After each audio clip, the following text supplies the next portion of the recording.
Halo teman-teman semua, selamat datang di channel Kimiaverse. Pada video kali ini, kita akan melanjutkan pembahasan di video sebelumnya mengenai soal-soal Olimpiade untuk bidang kimia di tingkat kabupaten kota pada tahun 2016. Untuk video kali ini, kita akan fokus membahas soal pilihan ganda dari soal nomor 26 sampai dengan soal nomor 30. Tanpa berlama-lama lagi, langsung saja kita mulai pembahasannya dari soal nomor 26. Bila Anda membuat larutan asam lemah seperti tabel di bawah ini dengan molaritas yang sama, maka yang akan memberikan pH paling kecil adalah, dalam soal ditanyakan pH paling kecil. pH paling kecil artinya pH paling asam, di mana untuk menentukan pH paling asam dari berbagai senyawa asam lemah dengan konsentrasi yang sama dapat dilihat dari nilai pKa-nya yang paling kecil, sehingga jawaban yang paling tepat adalah opsi yang C. Cara ini dapat digunakan supaya tidak memakan waktu untuk menghitung atau mencari pH masing-masing senyawa.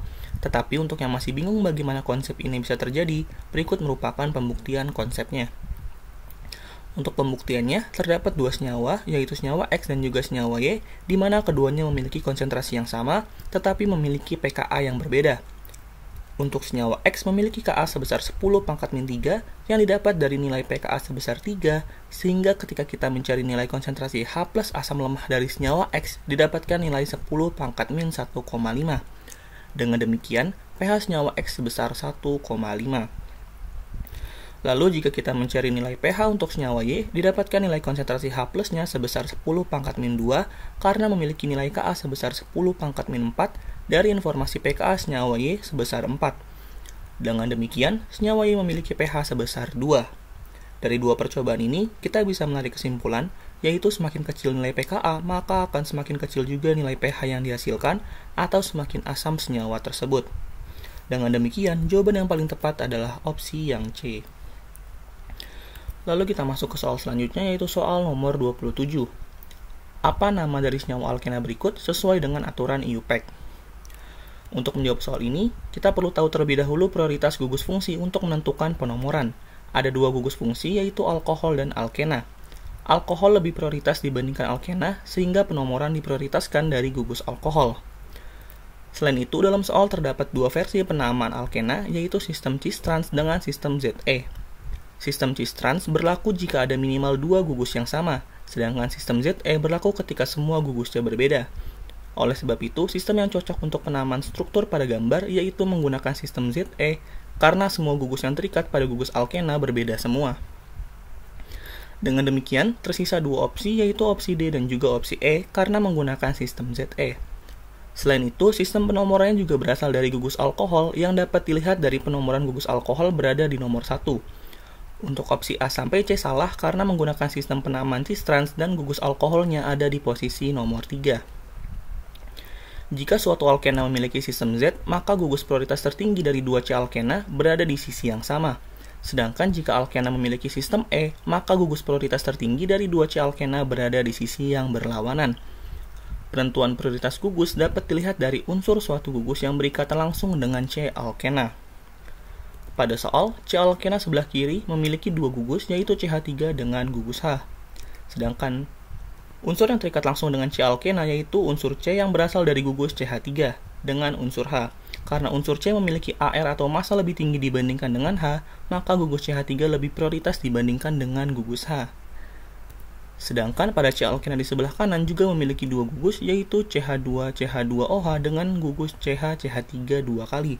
Karena unsur yang berikatan sama-sama C yang memiliki AR yang sama, prioritas selanjutnya dapat dilihat dari masing-masing unsur C tersebut terikat oleh apa saja. Pada unsur C dari gugus CH2CH2OH mengikat dua unsur H dan juga satu unsur C. Sedangkan pada unsur C dari gugus CH3 dua kali mengikat satu unsur H dan dua unsur C, sehingga unsur C dari gugus CH3 dua kali lebih prioritas karena mengikat dua gugus C dibandingkan C dari CH2CH2OH yang hanya mengikat satu C. Oleh sebab itu, gugus CH3 dua kali lebih prioritas daripada gugus CH2CH2OH. Dengan demikian, gugus prioritas dari C alkena sebelah kiri berada di atas, sedangkan gugus prioritas dari C alkena sebelah kanan berada di bawah, sehingga struktur tersebut mengikuti sistem penomoran atau sistem penamaan E. Maka jawaban yang paling tepat adalah opsi yang E. Kemudian kita masuk ke soal nomor 28. Reaksi berikut ini, di mana CH3CHO ditambah H2O menjadi CH3CHOH2 kali, adalah reaksi. Untuk menjawab soal ini, kita perlu tahu senyawa awalnya berupa apa dan menjadi apa produknya. Pada soal, awalnya terdapat senyawa aldehid yang berubah menjadi alkohol dengan 2 gugus OH. Jika melihat pada atom C yang mengalami perubahan gugus, awalnya atom C tersebut mengikat O dengan ikatan rangkap 2 atau disebut dengan C karbonil. Lalu di produk, C tersebut mengikat 2 gugus OH yang artinya ada pemutusan ikatan rangkap dari C karbonil sehingga reaksi ini masuk ke dalam reaksi adisi. Untuk lebih jelasnya, mari kita lihat gambar ini. Pada awalnya, gugus aldehid memiliki ikatan rangkap 2. Lalu ketika direaksikan dengan H2O membuat CO rangkap 2-nya mengalami pemutusan ikatan dan menjadi gugus OH. Karena adanya pemutusan ikatan, maka reaksi ini disebut reaksi adisi. Reaksi ini tidak termasuk reaksi substitusi karena tidak adanya gugus yang mengalami pertukaran. Lalu reaksi ini juga tidak termasuk reaksi eliminasi karena tidak adanya ikatan rangkap yang terbentuk.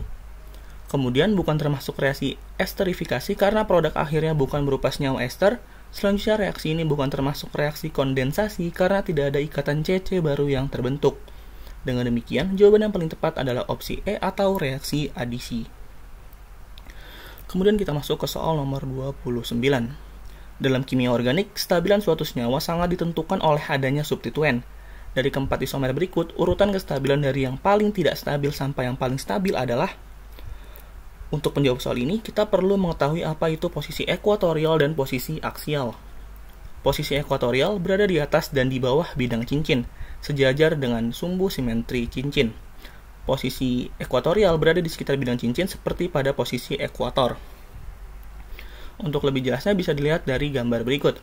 Garis yang diberi warna biru menunjukkan posisi aksial, di mana jika kita lihat lebih lanjut, posisi ini menghadap atas atau bawah saja dan tegak lurus. Sedangkan untuk posisi ekuatorial digambarkan berwarna merah, di mana posisi ekuatorial ini selalu menghadap kiri atau kanan. Lalu jika kita lihat pada struktur senyawa pada soal, ada beberapa gugus yang semuanya menghadap aksial, atau ada juga gugus yang terikat pada posisi aksial dan juga posisi ekuatorial. Gugus-gugus besar yang berada pada posisi ekuatorial lebih stabil dibandingkan pada posisi aksial. Hal ini dikarenakan pada posisi ekuatorial, gugus tersebut menjauhi struktur utama yang mengakibatkan tolakan antar gugus menjadi semakin lemah. Semakin lemah tolakan antar gugus, maka struktur tersebut menjadi semakin stabil karena tidak membutuhkan energi untuk mempertahankan bentuk tersebut. Jika kita perhatikan masing-masing struktur satu menjadi struktur yang paling tidak stabil karena ketiga gugusnya berada pada posisi aksial sehingga menghasilkan tolakan yang besar. Lalu struktur 2 dan struktur 3 memiliki kestabilan yang sama, tetapi lebih stabil dari struktur 1 karena memiliki satu gugus CH3 yang berada pada posisi ekuatorial. Struktur 4 menjadi struktur yang paling stabil karena gugus paling besarnya yaitu gugus CH3 2 kali berada pada posisi ekuatorial.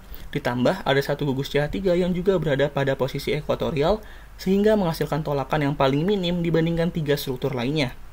Sehingga urutan kestabilannya adalah struktur 4 yang lebih stabil dibandingkan struktur 2 dan 3, lalu struktur 2 dan 3 lebih stabil dari struktur 1.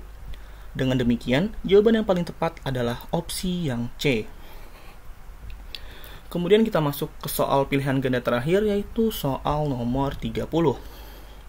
Senyawa alkohol jika dipanaskan dalam suasana asam akan mengalami reaksi dehidrasi, menghasilkan alkena dengan kerangka yang berbeda dari kerangka senyawa semula. Produk utama dari alkena adalah yang sesuai dengan aturan Satyshchev. Manakah produk utama dari alkena yang terjadi di bawah ini?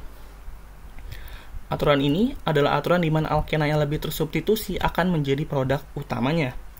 Alkena tersubstitusi adalah alkena di mana karbon yang memiliki ikatan rangkap 2 mengikat lebih banyak karbon, sehingga pada keadaan tersebut menjadi lebih stabil karena gugus-gugus karbon tersebut bersifat donor elektron yang dapat menstabilkan ikatan pi pada karbon rangkap 2. Dari keempat struktur 1 mengikat 1 karbon pada gugus alkenanya. Struktur 2 mengikat 4 karbon pada gugus alkenanya, lalu struktur 3 mengikat 2 gugus karbon, sedangkan struktur 3 mengikat 2 karbon pada gugus alkenanya. Dengan demikian, struktur 2 menjadi struktur yang paling stabil karena yang paling banyak mengikat karbon pada gugus alkenanya. Sehingga, jawaban yang paling tepat adalah opsi yang E, yaitu hanya struktur 2 saja yang paling stabil. Mungkin sekian untuk video kali ini, semoga bermanfaat, dan apabila ada hal yang ingin ditanyakan atau didiskusikan, bisa kita diskusikan bersama di kolom komentar.